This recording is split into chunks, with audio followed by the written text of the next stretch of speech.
I live just outside Eugene, Oregon. Not really in the city, more like in the hills near the Willamette National Forest. I work downtown as an analyst for a private consulting firm, and that night, I was pulling a late one. We had a big project deadline and, well, I didn't want to be the weak link. It was almost 11:30 p.m. by the time I finally packed up my laptop and dragged myself out of the building. The air was misty, thick with that wet, earthy smell you only get in Oregon after a long, rainy day. I got in my Subaru because, yeah, everyone here drives a Subaru, and started heading home along Highway 58. It's a long stretch that winds through thick pine forests. At night, the trees crowd the road so closely, it feels like driving through a tunnel of blackness. I remember yawning, blinking harder than usual to stay awake, when this weird light caught my eye above the treetops. At first, I thought it was maybe a tower or some reflection, but it wasn't. It wasn't steady. It was moving. I leaned forward, squinting through the windshield. The road dipped, then rose again, and as the trees cleared for a second, I saw it. A glowing orb, floating just above the tree line, maybe a few hundred feet ahead. I slowed down, cracked a window, stuck my head out a little for a better look. It was dead silent. No crickets, no frogs, no wind rushing through the pines like it usually does. Just the hum of my car engine and my own heartbeat pounding in my ears. My phone dinged, startling me. It was Dan, my boyfriend, texting. "You home yet?" I smiled, texting back 10 minutes away. We were supposed to have date night, but I had to cancel because of work. Dan runs an art gallery in town. He's this super laid-back, good-hearted kind of guy. We've been seeing each other about 6 months. Feeling brave or stupid, I figured I'd take a picture of whatever this thing was. I stuck my arm out the window with my phone, aimed it at the light, and then everything just went dark. Next thing I know, there's this loud knock on my window. Bright daylight's pouring into the car. I blinked up at a sheriff's deputy standing there, looking concerned. "You all right, Mom?" My mouth was dry. I nodded, fumbling for words. "Yeah, sorry, I must have dozed off. Had a late night at work." He let me off with a warning. I had apparently pulled over onto a side road and fallen asleep. My car was still running. The clock on the dashboard said 7:12 a.m. I drove home in a daze, feeling hungover and wrong, like my body wasn't syncing up with my brain. My balance was off. My thoughts were sluggish. Even steering felt weird, like my arms weren't quite mine. When I pulled into my driveway, Lucky, my 10-month-old lab puppy, came bolting out to meet me. But halfway across the lawn, he stopped. He sniffed the air once, twice, and then backed away, tail between his legs. He watched me like I was a stranger. Inside, everything was where I left it. I refilled his water bowl, double-checked his automatic feeder was filled, tried to brush off the weird feeling clawing up my spine. I went to shower, and when I dropped my robe, I caught a glimpse of my back in the mirror. There was this line of red, circular marks running down my spine. Perfectly spaced. Perfectly round. It wasn't from my seatbelt, or the car seat, or anything I could explain. I scrubbed myself raw under the water, but the marks stayed. It was 7:45 a.m. I collapsed on the bed, planning to nap just for a few minutes before getting ready for work, and woke up to pounding on my door. It was 2 Eugene PD officers. Apparently, my office called for a welfare check. I hadn't shown up for work, hadn't answered calls or emails. I was confused until I glanced at my phone. It wasn't Tuesday anymore. It was Wednesday. I had lost an entire day. I apologized, said I must have been sick, and they eventually left. But the truth is, I didn't feel sick. I felt hollow, out of sync. The next few days were a blur. I went back to work, pretended everything was fine. But at night, in the quiet of my little house, I kept seeing things. A shadow slipping just out of the corner of my eye.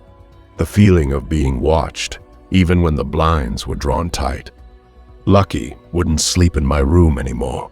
He just lay by the front door, staring at me, low growls vibrating in his chest. After a week of this, I broke down and asked Dan to stay over. We spent the night binge-watching old X-Files episodes, half joking that I was just freaking myself out. But deep down, I knew it wasn't that. When we finally went to bed around 1 a.m., I felt safer with him there. I let myself drift off. I woke up barefoot on my front lawn. It was pouring rain. The house door was wide open, and above the treetops, I caught a glimpse of that same light moving away faster than any plane or drone I'd ever seen. Silent, gone in a blink. I stumbled back inside. Lucky watched me with wide, terrified eyes, but wouldn't come near. Since that night, since I first saw the light in the sky, nothing in my life has made sense. Losing time. Strange red marks down my back. Constant exhaustion that sleep never fixed. The last clear memory I had was raising my phone to snap a picture of that light. And then, nothing. Panic hit me all over again. I rushed to the coffee table in the living room and grabbed my phone, scrolling frantically through my photo folder. But there was nothing. No pictures. No videos. No sign that night had ever even happened. I went to the doctor the next day. They ran blood tests, a full physical. Everything came back clean. The marks on my back had faded too, leaving no trace. Over time, things started feeling normal again. Mostly. Every once in a while, I'd lose a few minutes. Wake up somewhere weird in my own house, on the floor of the kitchen, or sitting outside on the porch with no memory of getting there. It's been 2 years since that night now. Dan and I broke up about 6 months later. Lucky still watches me warily, like he knows something I don't. And the last time it happened was 2 months ago. I woke up standing at the edge of my backyard, barefoot again, the mud squishing between my toes. There was a low humming sound above the treetops, like the whole sky was vibrating. Then, nothing. I don't know what they did to me, or why, but I know they're still watching. And deep down, I know they're not finished. It was supposed to be a quick weekend getaway, a break from the chaos of work and the constant noise of the city. Just me, my truck, and the quiet, dense forest of the Cascade Mountains. I arrived late Friday night, around 10:30, after the last bit of sunlight had faded, leaving only the dim glow of my headlights cutting through the trees. I was about an hour into the park before I reached my campsite. It was isolated, off the beaten path, the kind of spot where you'd expect peace and quiet, and maybe a little stargazing. I set up my tent, hung a lantern, and made a small fire. I was by myself, so I didn't bother with the hassle of a huge fire. It was more for warmth than anything else. The crackling flames the only sound in the otherwise dead air. The kind of silence you notice after the city's noise becomes distant. I didn't really think much about it until about an hour after dark. I was sitting by the fire, sipping on some warm coffee, staring into the flames. That's when I noticed the faint hum. It was almost imperceptible at first, like the buzzing of a distant insect, but there was something off about it. It wasn't just the usual forest sounds. This was too mechanical, too steady. I shrugged it off, thinking it was probably just some wildlife. Maybe a drone from a nearby campsite, though it was strange. I was deep in the woods, miles from any real roads, but the hum persisted, growing louder. And then, I saw it. At first, I thought it was a plane or helicopter passing by, but it wasn't like any aircraft I'd ever seen. A slow-moving light appeared above the trees, moving in a way that felt unnatural. It wasn't a flash or a sweep like a plane would make. It hovered in place, pulsing with an eerie orange glow. My heart started pounding. I don't scare easy, but something about that light felt wrong. My mind raced, and the logical part of me was trying to dismiss it, trying to tell myself it was just some distant satellite or a trick of the firelight. But this felt too close, too intentional. I stood up, staring into the sky, the fire at my back lighting my silhouette. The hum grew louder, and then, just as I took a step toward it, the light shot upward, vanishing into the sky in a split second. No sound, just gone. I stood there, frozen for a moment, trying to process what I'd just seen. That's when I felt it, a deep, unsettling chill, the kind you get when you're being watched. But there was no one around, just trees, just me. The humming came back, but this time it was louder, almost surrounding me. I could feel it in my chest, vibrating deep inside. I turned around, and that's when I saw it. Something or someone was standing at the edge of the trees, just beyond the reach of my lantern's light. I couldn't make out any features, but I could see a tall, thin silhouette swaying slightly, like it was trying to blend in with the darkness. My heart hammered in my chest as cold sweat trickled down my neck. I couldn't look away. I didn't move. I didn't scream. I stood there, frozen, staring into the darkness where the figure had been. My breath shallow, my mind screaming to run, but my body wouldn't respond. I was paralyzed. Then it moved, slowly, deliberately. I could hear its heavy footsteps crunching on the leaves. Suddenly, it stopped.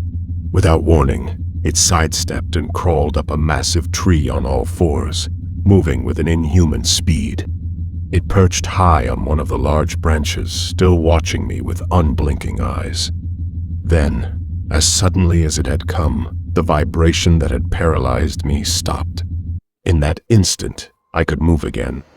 I grabbed my bag, jumped into my car, leaving everything else behind. I didn't stay another minute. I drove out of there like my life depended on it. I didn't stop until I reached the nearest gas station, nearly 2 hours away, shaking, terrified, and barely able to process what had just happened. And to this day, I don't know what I saw. Was it a person?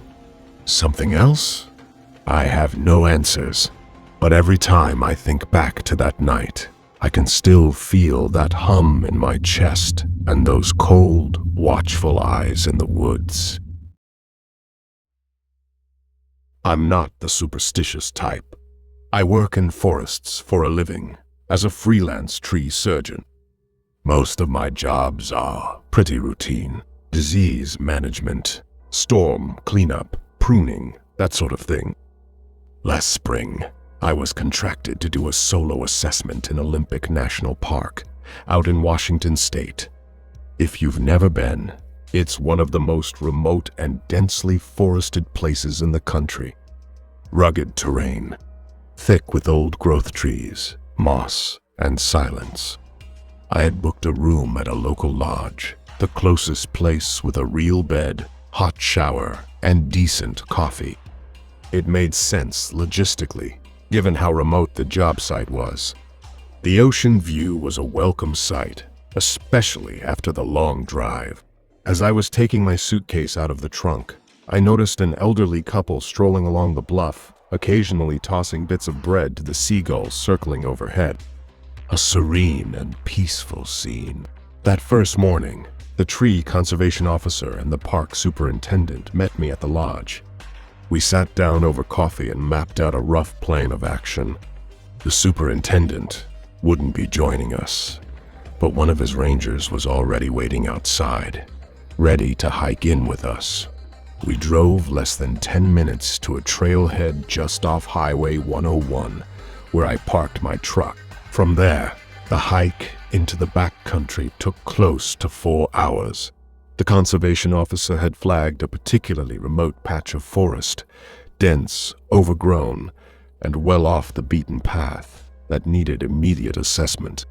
The ranger and conservation officer gave me the lay of the land, pointed out the worst-hit groves, and discussed next steps for when my full crew would arrive. Pretty straightforward, really. The weather that week was forecast to be sunny and dry, rare luck for this region. No rain, clear skies, perfect conditions for what I needed to do. The team left around midday. I stayed behind to take detailed notes and drone scans. Soon, the gentle hum of the drone's rotor blades filled the air, a comforting yet oddly unsettling sound in the stillness of the forest. From above, the aerial shots revealed the full extent of the canker infection. Large patches of trees with wilted leaves and strange lesions scarring their bark. The disease was spreading silently through the grove like a slow-moving tide. I froze when I thought I saw something shift in the branches. Just a flicker of movement, but when I zoomed in for a closer look, there was nothing. Probably just my tired eyes. Or maybe an overactive imagination. Still, I couldn't shake the feeling that I was being watched. I quickly jotted some observations in my field logbook, the pen scratching across the waterproof pages. Then I grabbed my increment borer to take a core sample from one of the worst-hit trees. The scent of damp wood mingled with the earthy musk of the forest floor, a faint echo of how alive this place used to be. Twisting the borer into the trunk, I extracted the core and sealed it in a labeled specimen bag. Then I marked the tree with bright, flagging tape, the color jarring against the deep green gloom of the woods. Time slipped away. The sun had already dipped below the tree line by the time I finished. It made more sense to camp there than to risk hiking out in the dark. I was fully prepped: tent, campfire gear, food, and a backup battery for my iPad. Earlier, I'd spotted a clearing with an old fire ring and a patch of flat ground, perfect for setting up camp. Once everything was in place, I called my wife and our 2-year-old daughter on the satellite phone to say goodnight. Hearing their voices settled something in me.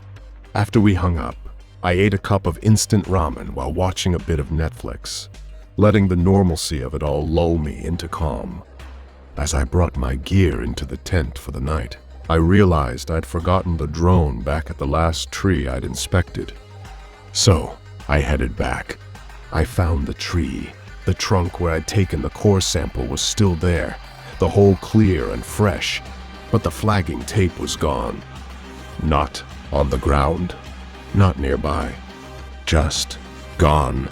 The earlier feeling of being watched came rushing back, stronger this time. My skin prickled. I grabbed the drone, packed it away as fast as I could, and rushed back to the clearing without looking back. Later, I crawled into my tent with my book, clipped the reading light to the top, and tried to lose myself in the pages.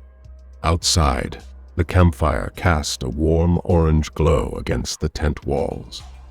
Eventually, I drifted off to sleep, the book resting on my chest.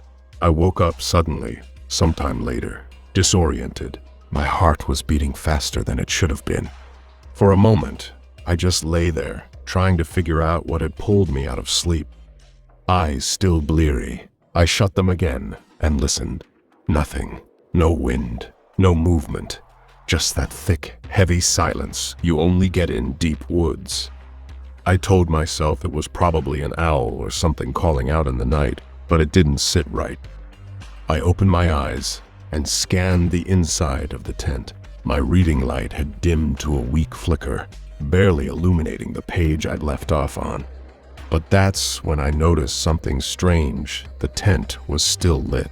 Not dimly either, bright enough to see my hands clearly. Only it wasn't the warm, flickering orange of the campfire. It was white, cold, and completely still. This was cold, steady, white, circular light. My heart skipped. I sat up slowly, checked my watch. 2:03 a.m. The light hadn't moved since I'd woken up. It just sat there, a soft white glow reflecting through the tent fabric, not wavering even slightly. Then I realized it was coming from high up, not flashlight height, not a lantern. Like someone extremely tall was just standing outside, watching me, or something else was. I stopped breathing. I didn't move a muscle for what felt like minutes. Then the light began to rise. Slowly, quietly, no sound, not even wind. It floated up until it was above the tent. Still, no noise, just that unblinking, ghost white glow. Then, like someone hit fast forward, it shot straight up into the sky. Gone. I stayed frozen, didn't sleep. Just stared at the ceiling of my tent, waiting to hear footsteps, or anything. Nothing came. When the sun finally came up, I tore down camp as fast as I ever have, and hiked out with shaking legs. Later that day, I met up with the conservation officer as planned. He looked confused when I told him I was backing out. I mumbled something about a family emergency and walked off before he could ask questions. I never told him what really happened. I've never told anyone until now. I found out months later that someone had gone missing in that same park. Just vanished. No trace, no gear, nothing.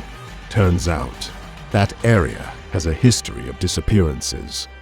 I didn't know that before. I do now. And I'll never camp alone again. Whatever I saw that night, it wasn't from this world. The part that still haunts me. I never figured out what woke me. It was dead silent, completely still. So what did wake me up?